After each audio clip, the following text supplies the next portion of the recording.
우리 주문을 앞에다 좀 보여주시겠어요? 우리 서로 환영하는 시간 갖겠습니다. 주님의 이름으로 당신을 환영합니다.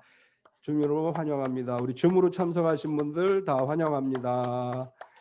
우리 서로 축복하겠습니다. 몸은 건강하게, 마음은 평안하게, 삶은 행복하게.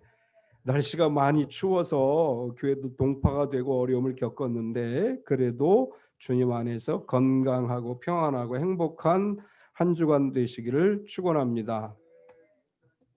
아멘. 정주 집사님 환영합니다. 우리 그다음에 우리 조태진 안수 집사님, 차준주 집사님 환영합니다. 우리 박효구 장로님 환영합니다. 이공원 집사님 지난주에 와가지고 막 섰다가 앉았다 그러더니 아주 빠졌네. 지금 유튜브로 들어와 있네요. 이 줌 어제 결제를 했어요. 이제 시간 관계 없이 오래 쓸 수 있게 결제를 해서 줌으로 들어와서 예배하시는 분들 시간 제한 없이 참여하실 수 있습니다. 줌으로 들어오셔서 예배에 참여하셔도 될 것 같습니다. 기도하시는 분 오늘 박효구 장로님 줌으로 기도했죠? 예, 다음 주 조태진 안주 집사님 줌으로 기도 준비해 주세요. 미리 음성 파일도 하나 보내주셔야 돼. 줌이 안 될 때를 대비해가지고. 오늘 주보 있는 글을 읽어드리겠습니다. 마음이 가난한 사람. 김정원 작가가 세계 3대 빈민가 중 하나인 필리핀 톤도에 있을 때였습니다. 작업을 하며 친해진 한 아이가 있었는데 하루는 햄버거가 어떤 맛이냐고 물었습니다. 도대체 어떤 맛일지 너무 궁금해요. 요즘은 꿈에서까지 나와요. 어느 날 김 작가는 햄버거 3개를 사와 학교에서 수업을 하는 도중 아이 가방에 몰래 넣어 두었습니다. 아이들에게 뺏기지 않고 넉넉히 맛을 보라는 의미였습니다. 그런데 학교가 끝날 때까지 아이는 햄버거를 꺼내지 않았습니다. 조급해진 김 작가가 다가가 말했습니다. 가방에 있는 햄버거 너 먹으라고 내가 넣은 것이니까 마음껏 먹어도 돼. 걱정하지 마. 아이는 그제야 안심을 하더니 고맙다고 인사를 하고 갑자기 어디론가 달려갔습니다. 김 작가는 햄버거를 아이들에게 빼앗길까 봐 갔을 것이라고 생각을 했는데 잠시 뒤 아이는 햄버거를 15조각으로 잘라와 반에 있는 아이들과 나누어 먹었습니다. 김 작가는 이 모습을 보고 크게 반성을 했습니다. 그리고 가장 가난한 도시에 사는 아이들도 감사와 나눔으로 행복을 만들 줄 안다는 자신의 저서에 적었습니다. 마음이 가난한 사람에게는 1만금이 있어도 만족함이 없습니다. 하나님이 주신 행복은 나누고 감사할 때 누릴 수 있습니다. 나누고 또 감사함으로 하나님이 주시는 행복을 누리십시오. 주님, 진정한 만족은 물질이 아닌 태도와 마음에 있음을 깨닫게 하소서. 예, 오늘은 예수님이 세례 받으심을 기념하는 주님 수세주일입니다.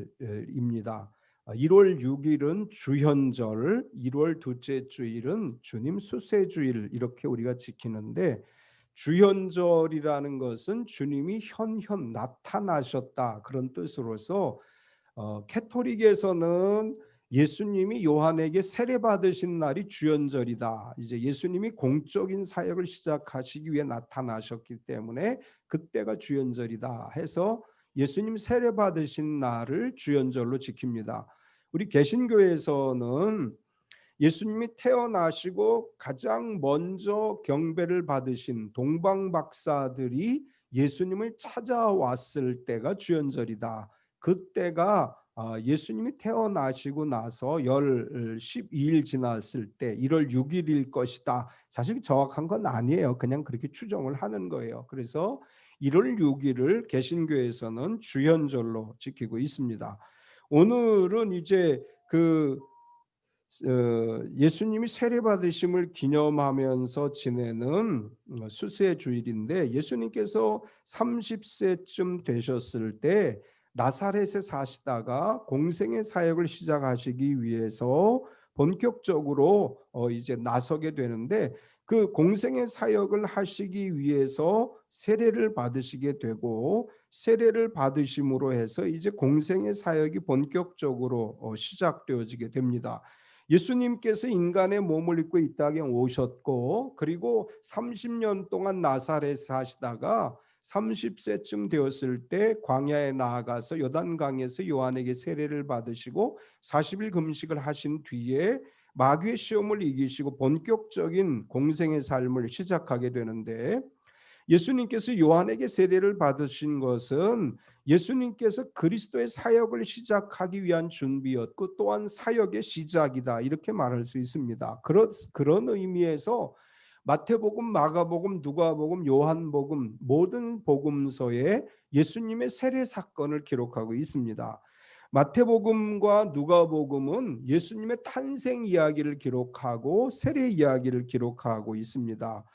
반면에 요한이나 마가는 예수님의 탄생 이야기를 기록하지 않고 바로 세례 이야기를 이제 기록하고 있습니다. 마가는 이제 예수 그리스도의 복음의 시작이다 이렇게 이야기하면서 침례 요한을 소개하고 그리고 예수님 세례 받으신 이야기를 기록하고 있는데, 오늘 마가복음 1장의 말씀을 중심으로 해서 세례 받으신 예수님이란 제목으로 말씀의 은혜를 나누려고 합니다. 오늘 본문을 통해서 우리가 발견할 수 있는 것은 첫 번째로 복음의 시작이라. 마태복음은 주로 유대인들을 위해서 썼을 것이다 이렇게 보고 있어요. 그 마태복음에 기록되어진 용어들은 주로 유대인들이 쉽게 이해할 수 있는, 그리고 유대인들을 위해서 썼다. 그래서 마태복음에서 얘기하고 있는 예수님은 선지자, 교사, 예언자, 왕, 메시아 이제 이렇게 묘사를 한 반면에 누가복음은 이방인을 위해서 썼다 이렇게 이제 이야기를 하죠. 그래서 누가복음을 기록함에 있어서 예수님을 인자, 그리스도, 그리고 친구 이렇게 묘사하고, 누가복음에는 구원의 보편성, 모든 사람들이 구원에 이를 수 있다는 구원의 보편성에 관한 이야기들을 강조하고 있습니다. 요한복음은 특별하게 마태, 마가, 누가 공관복음과 다르게 예수 그리스도가 창조주이시고 하나님의 아들이시다 이렇게 이제 묘사를 하고 있습니다. 마가복음은 사복음 중에 가장 짧게 기록되어져 있는데, 이 마가복음은 로마에서 기록했을 것이다 이렇게 이제 학자들이 보는 견해가 있습니다. 바울이 로마 감옥에 갇혀 있을 때 마가를 로마로 불렀고 로마에서 아마도 이 마가복음을 썼을 것이다. 그래서 이 마가복음을 읽는 사람들은 로마인들이었을 것이다 이렇게 보는 견해가 있어요. 그래서 마가는 이제 마가복음을 기록함에 있어서 이 마가복음을 읽는 사람들에게 이 복음을 전하는 것이기 때문에 예수 그리스도가 이제 하나님의 아들이시고 복음의 시작이다 이렇게 소개를 하면서 말씀을 시작하고 있습니다. 하나님의 아들 예수 그리스도 이렇게 예수님을 소개하는데, 1절에 보면 하나님의 아들 예수 그리스도의 복음의 시작이다 이렇게 기록을 합니다. 마가는 말씀을 기록하면서 가장 먼저 예수님이 누구이신가를 소개하면서 하나님의 아들이다. 이제 마가복음은 이제 16장밖에 되지 않은 짧은 구성으로 되어 있는데, 이 짧은 마가복음 안에 가장 중요한 표현이 하나님의 아들이라고 하는 표현입니다. 마가복음 안에는 하나님의 아들, 예수님은 하나님의 아들이라는 것에 강조점을 두고 있는데, 구약에서 하나님의 아들이라는 표현은 천사들에게 적용하거나 선택된 유대인들을 하나님의 아들들이라고 표현을 했습니다. 그런데 신약 성경에 와서 하나님의 아들은 고유명사가 돼서 메시아, 그리스도를 의미하는 단어로 사용되어졌고, 마가복음에서 예수님은 유일하신 하나님의 아들이라고 하는 의미로 사용되어졌습니다. 하나님의 유일하신 아들, 그분이 그리스도이시다 이렇게 마가는 소개하고 말씀을 시작하고 있습니다. 로마인들에게는 이런 사상이 있었다 그래요. 위대한 사람, 영웅 이런 사람들을 신의 아들이다 이렇게 불렀는데, 마가는 아마도 로마에서 이 글을 썼다면 로마인들이 쉽게 이해하기 위해서 예수 그리스도가 하나님의 아들이라는 이야기, 아직 로마 사람들에게, 이방인들에게 있어서 유일신 사상이 정립되지 않았고 메시아에 대한 이해가 없기 때문에 그들이 잘 이해할 수 있는 표현으로서 하나님의 아들 예수 그리스도라고 썼을 것이다, 이렇게 보기도 합니다. 어쨌든 마가복음을 시작하면서 예수님은 하나님의 아들이시고 그리스도이시다, 이렇게 소개를 했습니다. 이것은 우리의 신앙 고백이 되어야 될 줄 믿습니다. 예수님은 하나님의 아들이십니다. 그분은 그리스도이십니다. 그분은 우리의 구세주이십니다. 마가는 이렇게 마가복음 1장을 시작하면서 또 예수 그리스도, 하나님의 아들 예수 그리스도 복음의 시작이라, 이렇게 표현을 했습니다. 1절을 다시 보면 하나님의 아들 예수 그리스도의 복음의 시작이라, 여기서 복음이라고 하는 헬라어는 유앙게리온이라는 헬라어를 썼는데 좋은 소식을 전하는 자에게 주시는 상급이란 뜻이에요, 원래는. 그런데 이것이 점차 성경에서 쓰여지면서 좋은 소식, 복된 소식, 이렇게 이제 단어화됐습니다. 신약 성경에서 이 말은 성부 하나님께서 성자 예수님의 삶과 죽음과 부활을 통해서 사람들에게 구원의 은혜를 베풀어 주시는 것이란 의미로 복음, 유앙게리온, 좋은 소식, 복된 소식이다, 이렇게 이제 이야기를 하고 있는데, 마가는 이렇게 표현을 했죠. 하나님의 아들 예수 그리스도의 복음. 여기서 예수 그리스도의 복음의 시작이다, 이 말은 하나님의 아들 예수 그리스도에 의해 시작된 복음이다, 그런 의미라고 우리가 볼 수 있습니다. 특별히 하나님의 아들이신 예수님께서 인간의 몸을 입고 이 땅에 오셨고 요한에게 세례를 받으시고 공생의 삶을 사심으로 말미암아 하나님의 아들 예수 그리스도에 의해서 하나님이 주시는 복된 소식이 시작되었다라는 것을 선포하고 있습니다. 복음은 예수님에 의해서, 예수님을 통해서 우리에게 주어지신 하나님의 좋은 소식이고 축복의 소식입니다. 영원히 죽을 수밖에 없던 우리들이 영원한 생명을 얻게 되는 것이 기쁜 소식이고 복된 소식이고, 그것은 예수 그리스도로 말미암아 우리에게 주어진 것입니다.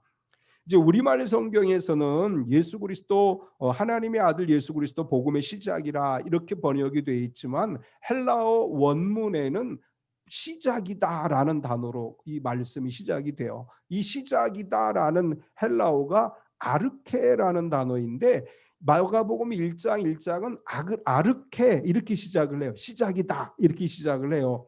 이 아르케라고 하는 헬라어의 의미는 시작, 출발 또는 새로운 시대가 시작되다, 이런 의미를 가지고 있고, 우리가 가지고 있는 이 성경은 이제 구약 성경과 신약 성경이 있는데, 구약 성경은 원래 히브리어로 쓰여졌는데 이 히브리어로 쓰여진 것을 헬레니즘 문화의 사람들이 읽을 수 있게 번역을 했어요. 그게 70인역이라는 것입니다. 이 70인역에 의하면 창세기 1장 1절도 아르케, 태초에라는 단어를 아르케 이렇게 시작을 해요.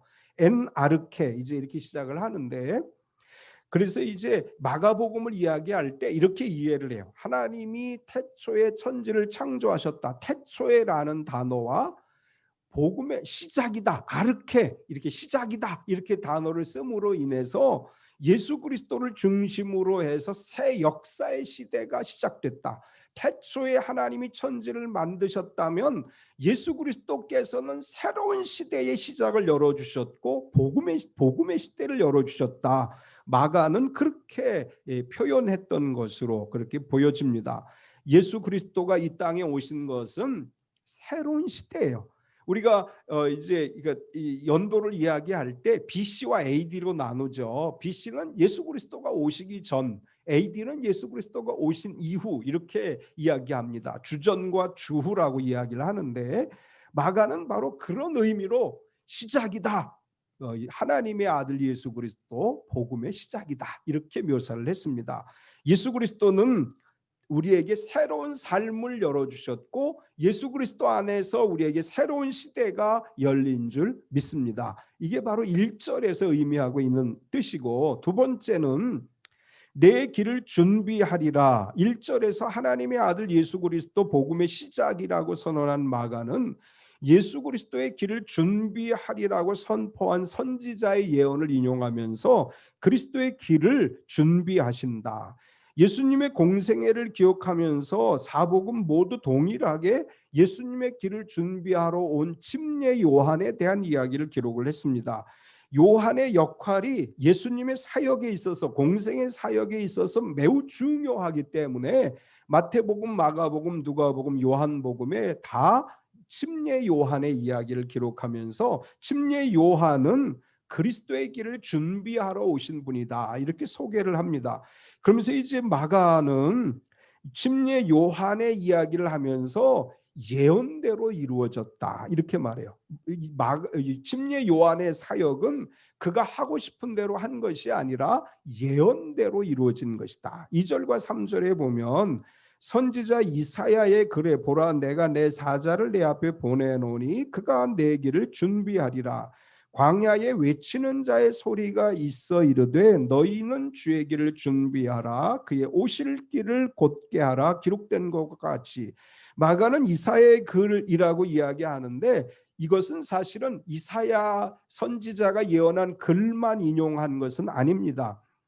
여기 보면 2절은 출애굽기 23장 20절, 말라기 3장 1절을 인용한 것이고 3절은 이사야 40장 3절을 인용한 거예요. 그래서 이사야의 글에라고 하는 말은 사실은 선지자들이 예언한 대로라는 의미입니다.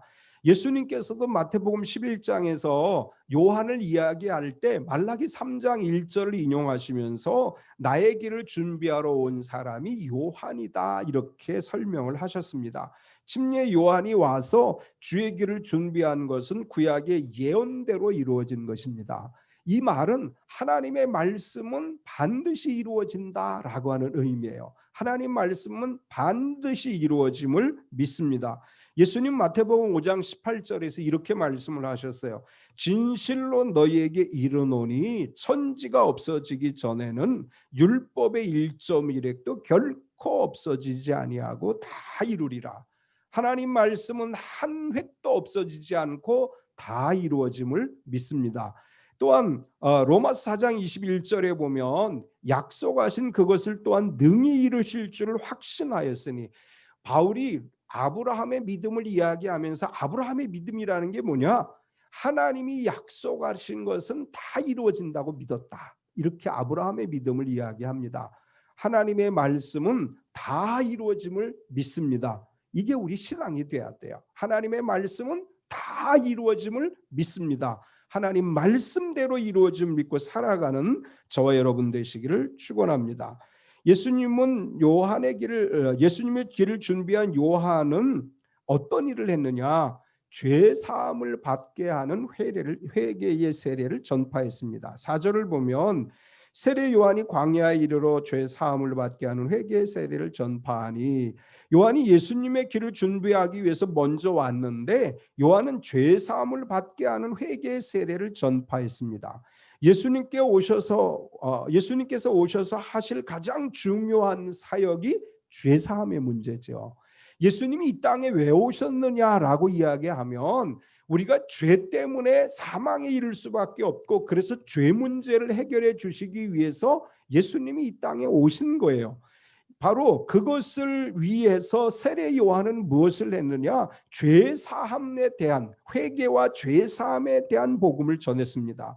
우리의 죄 문제가 해결되지 않으면 하나님과 우리는 원수의 관계가 되는데, 예수님이 오셔서 우리의 죄 문제를 해결해 주심으로 하나님과 우리와 화목의 관계가 됐고, 하나님과 우리가 아버지와 자녀가 됐습니다. 로마서 5장 10절에 보면 곧 우리가 원수 되었을 때 그의 아들의 죽으심으로 말미암아 하나님과 화목하게 되었은즉 화목하게 된 자로서는 더욱 그의 살아나심으로 말미암아 구원을 받을 것이니라. 인간의 죄 문제가 해결되지 않으면 하나님과 화목할 수 없기 때문에 예수님께서 이 땅에 오셨어요. 그리고 예수님께서 우리를 위해 죽으심으로 죄 문제가 해결되어졌습니다. 요한은 그리스도가 죄 문제를 해결하기 위해서 이 땅에 오셨음을 선포하기 위해서 회개와 죄 사함의 세례를 베풀어 주었습니다. 우리가 물로 세례를 받는다는 것은 우리가 지금까지 살아온 삶의 모든 죄를 벗어버리고 예수 그리스도와 더불어 다시 거듭나게 된다는 의미로서 세례를 받는 것이고, 특별히 침례 요한의 세례는 회개와 죄 사함에 이르게 하는 하나님의 그리스도의 길을 준비하는 하나님이 주신 사역이었다, 이렇게 기록을 합니다. 요한이 그리스도의 길을 준비하면서 죄 사함을 받게 하는 회개를 전파할 때 사람들이 다 나와 자기 죄를 자복하고 세례를 받았습니다. 5절을 보면 온 유대 지방과 예루살렘 사람이 다 나아가 자기 죄를 자복하고 요단강에서 그에게 세례를 받더니, 마가는 온 유대와 예루살렘에서 포괄적으로 기록을 해요. 다 나와서 세례를 받았다. 그런데 마태는 조금 더 세밀하게 많은 바리새인들과 사두개인들도 왔다, 이렇게 기록을 하고, 누가는 세리와 군인들도 나왔다, 이렇게 기록을 합니다. 마가복음은 온 유대 지방의 예루살렘에 사는 사람들이 다 나와 세례를 받았다, 이렇게 묘사했다면, 당시 이제 마태라든지 누가는 세부적으로 어떤 사람들까지 나와서 세례를 받았는지에 관해서 이야기를 하고 있습니다. 말라기 선지자가 활동했던 시대로부터 약 400년 후에 세례 요한이 나타나는데, 유대 역사 가운데 이 400년은 중간사 암흑기 시대라고 얘기합니다. 선지자가 더 이상 나타나지 않았고 하나님의 말씀이 유대인들에게 주어지지 않았습니다. 이 기간 동안에 유대인은 메시아 대망 사상을 갖게 됐고, 성령 세례와 천국과 뭐 이런 이제 여러 가지 신학적인 주제들이 이때 아주 구체적으로 유대인 마음속에 새기워지게 되고, 그러던 중에 요한이 회개의 세례를 전파할 때 많은 사람들이 요한의 설교를 듣기 위해서 광야로 몰려 나갔습니다. 요한은 그들에게 회개하라고 외쳤고, 그들은 회개하고 죄를 자복하고 세례를 받았어요. 그런데 회개라고 하는 것이 뭐냐? 요한은 사실 회개를 이야기할 때 마태복음 3장 8절에 보면 그러므로 회개에 합당한 열매를 맺고라고 이야기했어요. 회개라는 건 내가 잘못했습니다, 이렇게 고백하는 게 회개가 아니고, 내가 잘못한 것을 고백했다면 거기서부터 완전히 돌아서야 된다. 누가는 더 구체적으로 이야기를 하죠. 많이 가진 자는 나누어 주라. 세리들에게는 너희는 부과된 세금만 거두고 더 많은 것을 착취하지 말라. 군인들에게는 이렇게 얘기해. 남의 것을 강탈하지 말고 내가 받는 급료를 족한 줄 알라. 당시 요한의 설교를 듣던 사람들이 요한에게 나아가서 우리는 어떻게 할까요? 물어볼 때 구체적으로 이렇게 해야 된다고 요한은 이야기를 해요.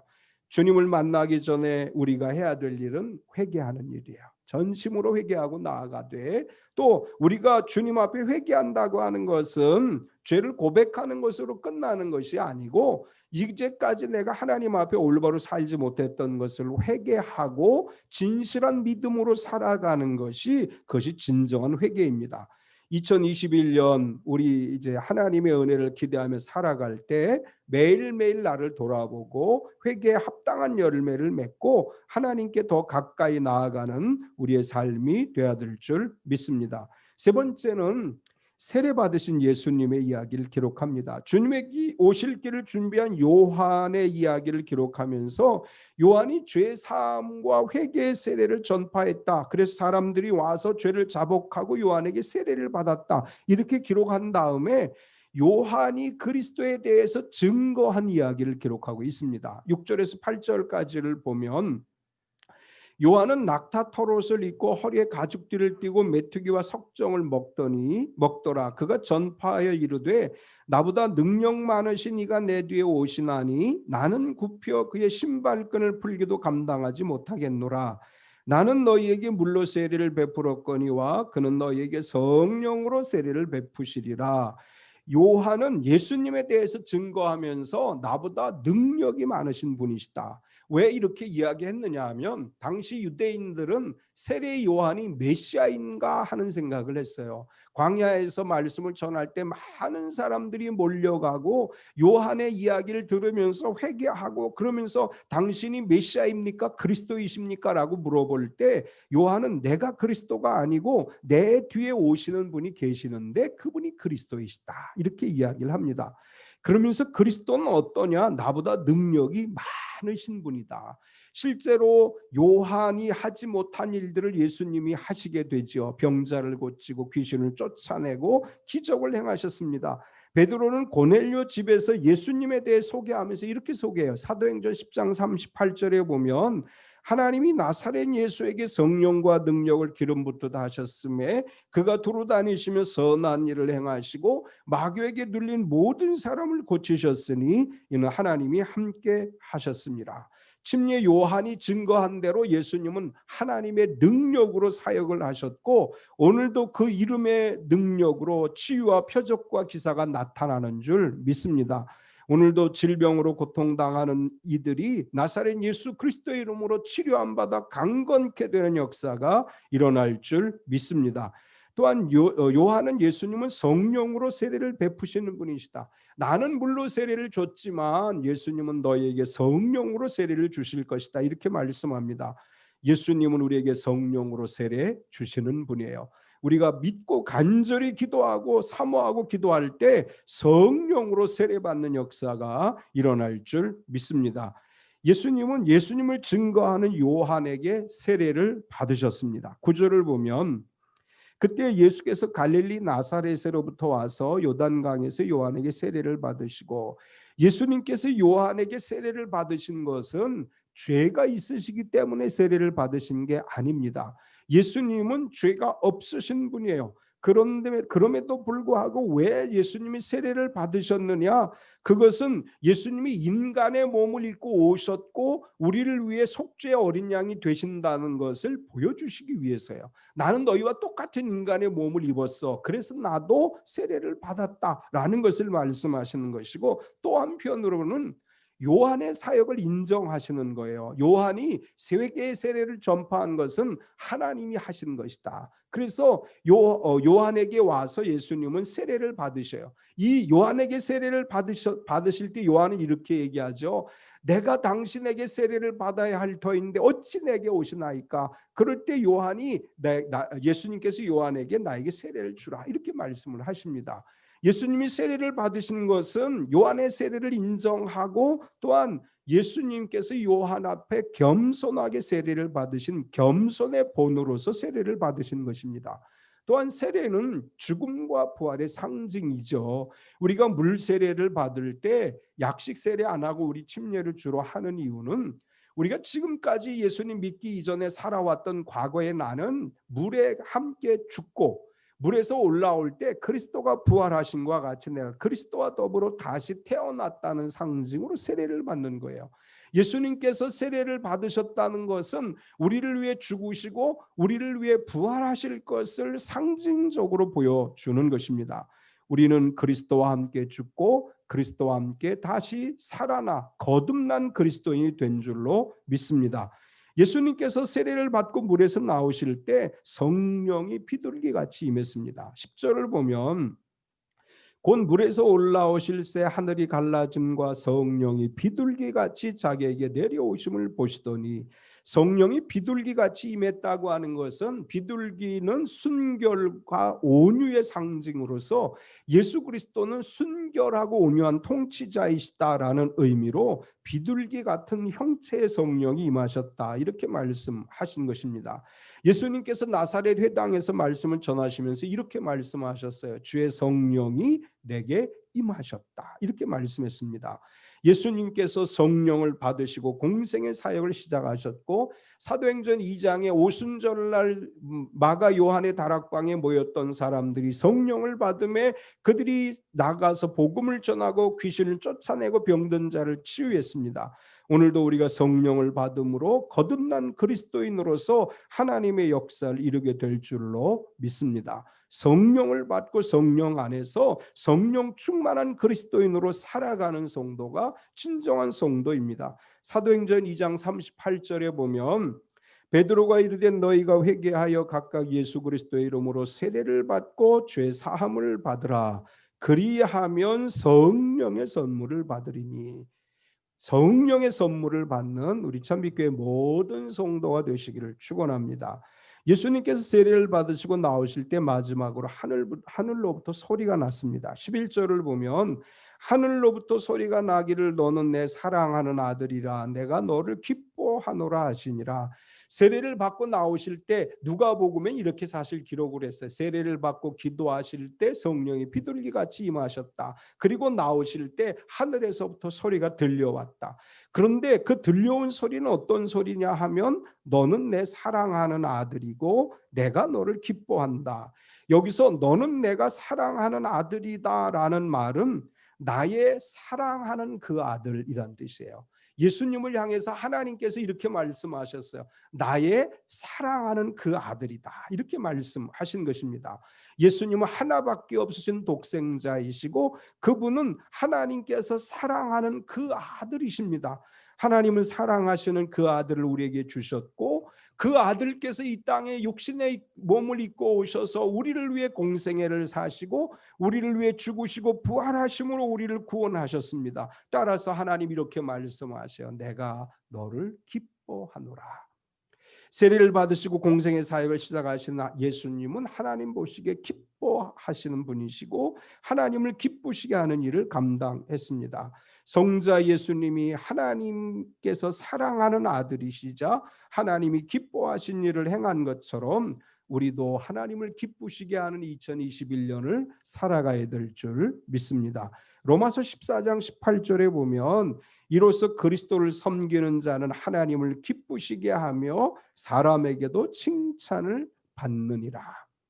올 한 해 그리스도를 섬기는 참빛교회 모든 성도들이 하나님을 기쁘시게 하고 하나님이 예비하신 복과 은혜를 받을 뿐만 아니라 하나님을 기쁘시게 하는 모든 성도들이 사람들에게도 칭찬을 받는 그런 삶이 되시기 바랍니다. 2021년 하나님을 기쁘시게 하고 사람들에게 칭찬을 받는, 그래서 늘 주 안에서 모든 것이 복된 참빛교회 모든 성도가 되시기를 축원합니다. 하나님 아버지 감사합니다. 오늘 거룩하고 복된 주일 우리에게 허락해 주셔서 주 앞에 나와 예배하게 하시고 우리에게 주시는 귀한 말씀을 나누게 하셨으니 감사합니다. 사랑하는 하나님, 하나밖에 없으신 그 사랑하는 아들 독생자 예수 그리스도를 이 땅에 보내주셨고 예수님이 세례를 받으셨고 우리를 위해 공생의 사역을 시작하셨습니다. 예수님을 향해 너는 내 사랑하는 아들이고 내가 너를 기뻐한다 말씀하셨사온데 오늘 예수님을 향해서 하신 하나님의 말씀이 우리에게 주시는 말씀이 되게 하여 주시옵소서. 너희는 내가 사랑하는 자녀이고 내가 너희를 기뻐한다. 이 음성이 우리 귀에 들려지게 하여 주시옵소서. 2021년 참빛교회 모든 성도가 하나님이 기뻐하는 사람, 세상으로부터 칭찬받는 사람이 되게 하여 주셔서 그리스도의 빛을 세상 가운데 증거한 우리 모든 성도가 되게 하여 주시옵소서. 큰 능력으로 이 땅에 오셔 역사하신 예수 그리스도 그 이름의 권세로 참빛교회 성도들이 치료되게 하여 주시옵소서. 나사렛 예수 그리스도 이름으로 명하노니 모든 질병과 아픔과 통증은 떠나갈지어다. 주님 치료하심을 믿습니다. 예수님의 이름으로 기도드리옵나이다. 아멘.